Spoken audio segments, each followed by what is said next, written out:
ଜାଣିଥିବ ଯେତେବେଳେ ଆମର ତଳିଆ କରିଲ ଯେତେବେଳେ ମୁଁ ଦେଖିଛି ପ୍ରାୟତଃ ଆମର ଯେତେବେଳେ ବାର୍ଷିକ ସମ୍ମିଳନୀ ଆମେ କହୁଛେ ସେମାନେ ଅଟୋରେ ସ୍ୱତନ୍ତ୍ର ଭଦ୍ରକଟୁ ଦୁଇଟା ଅଟୋ କରିକି ଆମ ପାଖକୁ ଆସୁଛନ୍ତି ଭଦ୍ରକଟରେ। ତେଣୁ ସେ ମା ମାନଙ୍କର କେତେ ଆଗ୍ରହ ମାନେ ଆମେ ଯେତେବେଳେ କରିଛେ ବାର୍ଷିକ ସମ୍ମିଳନୀ ପ୍ରାଦେଶିକ ସମ୍ମିଳନୀ ସେମାନେ ଆସିକି ଉପସ୍ଥିତ ହେଉଛନ୍ତି।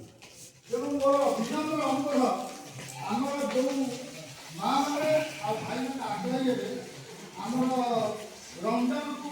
ତାଙ୍କୁ କହିଲେ ଆମେ ଯୋଡ଼ିଏ ଅଟୋ କରିବା ଆମେ ସେମାନଙ୍କ ମନରେ ଆଗ୍ରହୀ ଭାବରେ ବହୁତ କାର୍ଯ୍ୟ ଦେଖନ୍ତୁ ଏକତ୍ରିତ ହେଇଛେ ଆମ ମା ମାନେ ଆଉ ଭାଇମାନେ ଏକତ୍ରିତ ହେଇଛେ ଏକତ୍ରିତରେ ଆମେ ଯେଉଁ ଘଣ୍ଟାଟି ଦେଢ଼ ଘଣ୍ଟା ବସିଲେ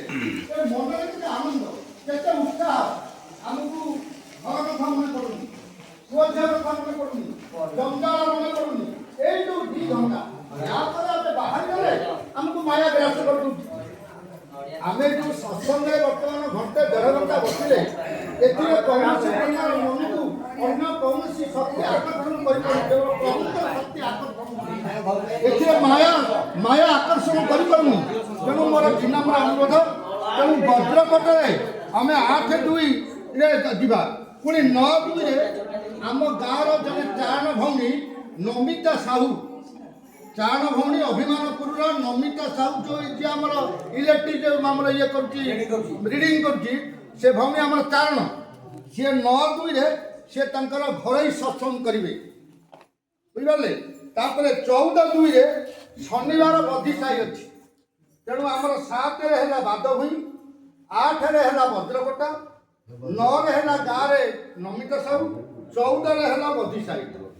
ତେଣୁ ମୁଁ ମା ମାନଙ୍କୁ ଭଉଣୀମାନଙ୍କୁ ଏବଂ ଭାଇମାନଙ୍କୁ ମୁଁ ଅନୁରୋଧ କରୁଛି ଆମେ ତାଙ୍କର ବାର୍ଷିକ ସମ୍ମିଳନୀ ଯୋଉଠି ସତ୍ସଙ୍ଗ ହେଉଛି ସେଠି ଆପଣ ଟିକେ ଉପସ୍ଥିତ ହୁଅନ୍ତୁ। କାହିଁକି ନା ଇଏ ବର୍ତ୍ତମାନ ଯୋଉ ପ୍ରକାର ମାୟା ଆମକୁ ଗ୍ରାସ କରିକି ଅଛି ଏ ମାୟାକୁ ଆମେ ଅଧଘଣ୍ଟେ ଘଣ୍ଟେ ତ ଆଗ ନିବୃତ୍ତ ହେଇପାରିବା। ये जो माया बंधन करके हमको रखी से तो माया भी तेणु से आमको माया बंधन करके रखी सी कहते माया टुटाई मो पाखक केते समय बसी पार्थ तेणु से मोर प्रभु पाखे भी नवेदन आपण पाखे भी नवेदन प्रभु आपण अंत मानने ये दिंतु जे से सत्संग आसिक बसवे और मोर भी अनुरोध आपण मैंने सत्संग आसिक बसवे केते आनंद लगुच आज এই जो सत्संग में बसुचे केते आनंद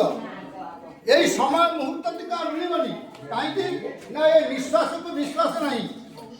ये निश्वास को विश्वास अच्छी कि यही आम कथबार्ता करुचे